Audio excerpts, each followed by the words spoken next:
بسم اللہ الرحمن الرحیم۔ الصلاۃ والسلام علیک یا رسول اللہ وعلی آلک واصحابک یا حبیب اللہ، اللہم صلی علی محمد وآل محمد۔ امراض جسمانی کی اس محفل اور نشست میں آج کا ایک ایسا عمل پیش کر رہا ہوں جو ہر مرد و زن کے لیے لازم اور ضروری ہے۔ اولاد کا حصول، اولاد جیسی نعمت، یہ کائنات کی ہر چیز خرچ کر دیں، وقف کر دیں تو یہ نعمت نہیں ملتی۔ شادی کا مقصد اولاد کا حصول۔ اللہ تبارک و تعالی ارشاد فرماتے ہیں، میں جسے چاہتا ہوں بیٹیاں عطا کرتا ہوں، جسے چاہتا ہوں بیٹے عطا کرتا ہوں، اور جسے چاہتا ہوں بیٹے اور بیٹیاں دونوں دیتا ہوں،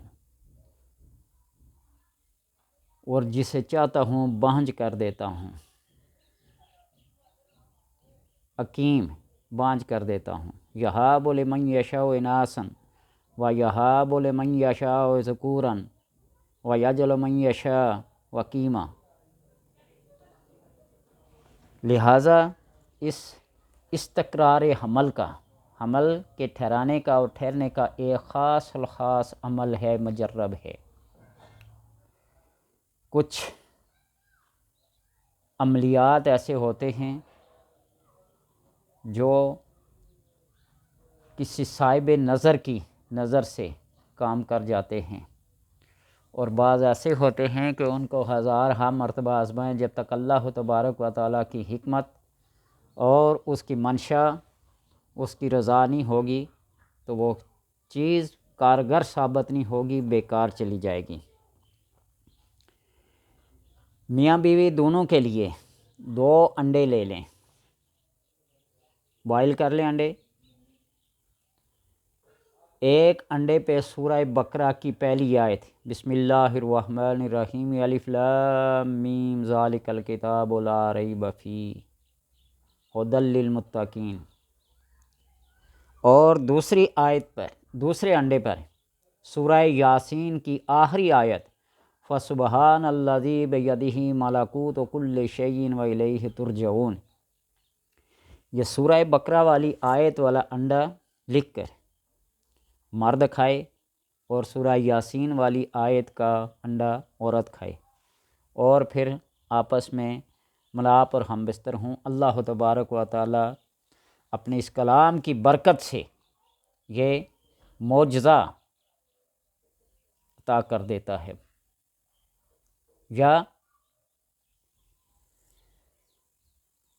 یا حاکمو بحق زینب علیہ السلام، یا حاکمو بحق زینب علیہ السلام، فجر کی نماز کے بعد 70 بار پڑھے، اللہ کا نام ہے یا حاکم، اور حضرت زینب علیہ السلام کے واسطے سے ذریعے سے مانگے تو اللہ تبارک و تعالی ضرور بضرور بیٹا عطا کرے گا۔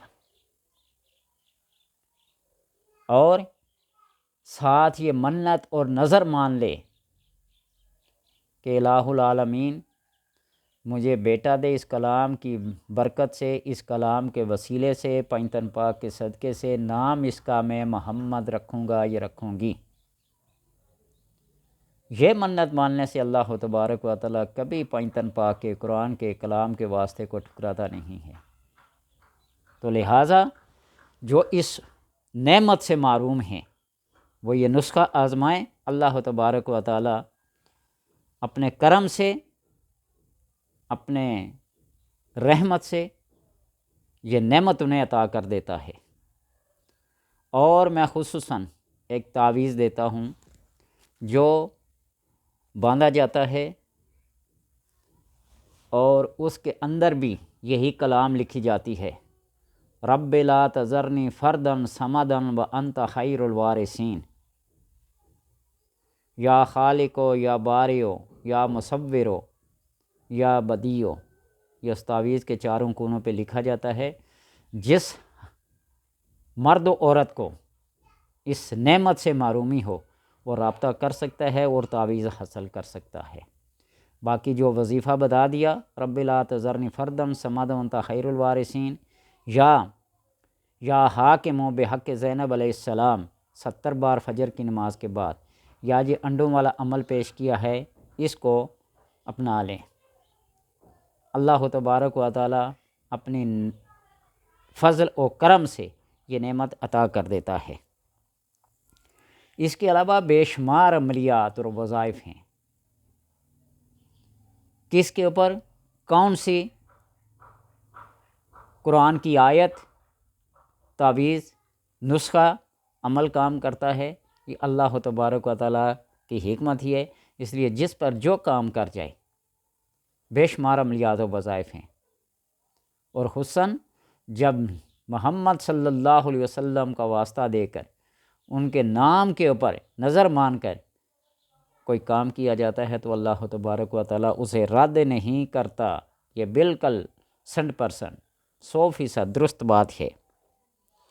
اس کے بارے میں آپ کو بتاؤں گا یہ کہ اولاد کی نعمت سے محرومی کا سبب کیا ہوتا ہے۔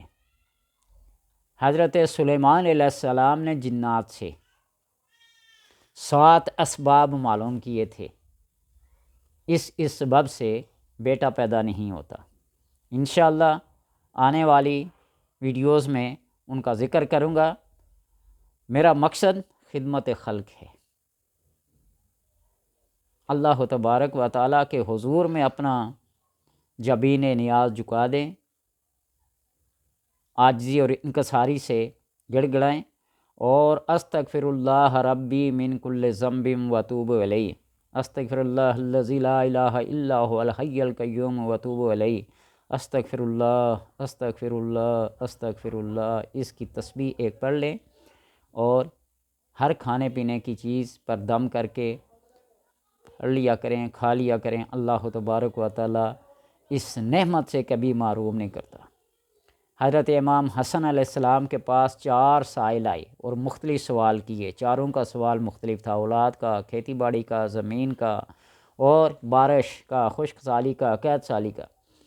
تو ان چاروں کو یہی جواب عطا فرمایا، استغفر اللہ کی کثرت کرو۔ تو مجمع میں حاضر ایک آدمی نے پوچھا، حضور چاروں کے سوال مختلف تھے تو آپ نے سب کو ایک ہی وظیفہ دیا، تو آپ نے فرمایا کہ اللہ تبارک و تعالیٰ کا فرمان پڑھو۔ سورہ نو میں فاستغفروا ربکم، تمہارے اوپر آسمان سے بارشیں بھی نازل کرے گا، تمہیں اولاد بھی دے گا، تمہیں نہریں اور پانی بھی دے گا، تمہیں ہر چیز دے گا، تمہیں گناہوں سے بھی پاک کر دے گا۔ تو اللہ تبارک و تعالیٰ کے حضور استغفار کی جو اہمیت ہے وہ اپنی جگہ مسلم اور اٹل ہے۔ تو لہٰذا استغفار کی جو بندہ کم سے کم 1 تسبیح اور زیادہ سے زیادہ 12 تسبیحاں یعنی 1200 مرتبہ پڑھتا ہے تو پھر اسے کسی اور وظیفے کی حاجت ہی نہیں ہوتی۔ آزما کے دیکھ لیں، استغفر اللہ کی کثرت کریں، اور کائنات کی ہر نعمت کو اپنے دامن میں اترتے ہوئے، نازل ہوتے ہوئے، سمیٹتے ہوئے آپ دیکھ لیں۔ تو لہٰذا ان عملیات پہ عمل کریں۔ اللہ تبارک و تعالیٰ اولاد جیسی نعمت سے محروم نہیں کرتا۔